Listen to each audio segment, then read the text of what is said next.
All too often, you back your car out of a parking spot and see drips or puddles of fluid. But what is it? Where is it from? And should you worry? Find out on this episode of Wrenched. Here's what you'll need to do the job. Catch can or cardboard, oil dry, rags, gloves, flashlight, and your nose. I'm Larry Casilla, pro detailer and trainer for the last 15 years, but when it comes to what's under the hood, I'm the student. Follow me as experts teach me how to diagnose, fix, and modify cars on Autoblog's Wrenched. While some cars have under trays, most, however, are open, and when a leak occurs, it collects on the ground under or near the faulty part, giving a mechanic a good idea of what part it could be from and where to look. The only problem is, your mechanic isn't usually there when the leak occurs, so it's up to you to decide if it's normal, a concern, or a major issue. And keep in mind, the original color of the fresh fluid may not be the current color of the old leaky fluid. Once the fluid's been in the car for a while, they gather contaminants and begin to look the same, so it can be confusing. When I first noticed some leaks under my car, what are some potential tips to help me determine whether it's something to panic about or it's normal? There are up to 8 different fluids that potentially could be leaking on the ground.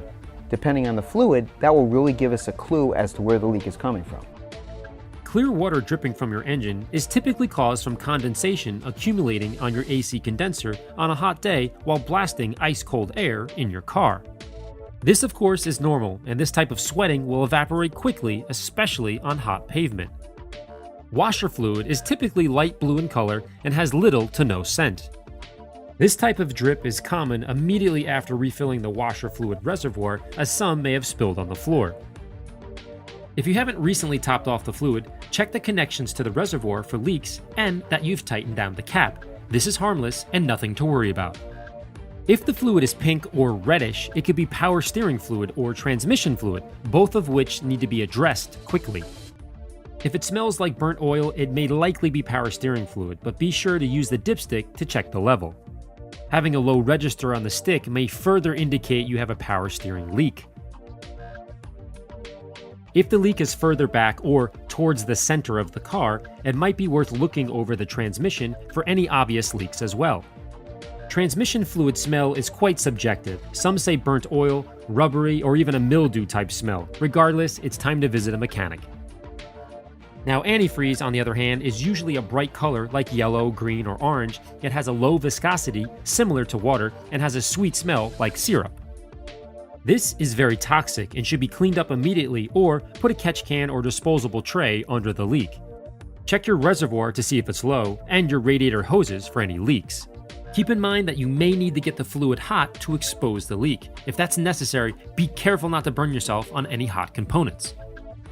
Because of the sweet smell, animals and even toddlers can confuse this fluid with something safe to consume, so don't leave any drops to chance.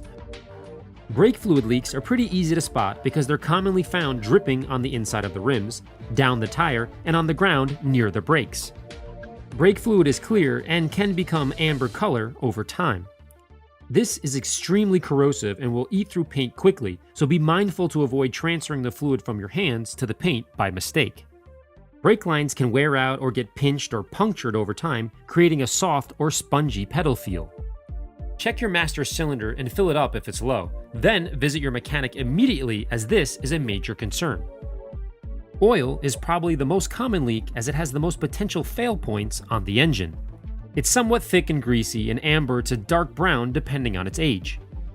Check your dipstick to try to match the color and smell. If you think it's the culprit, use a flashlight and search any obvious leaks to help your mechanic pinpoint the issue, saving him time and you money. Finally, and possibly most concerning, is a gas or fuel leak. You're likely to smell the leak before you see it because fuel is volatile and evaporates quickly. Look under the vehicle for long, thin lines running from the gas tank all the way to the front of the car. These can become rusted and brittle over time.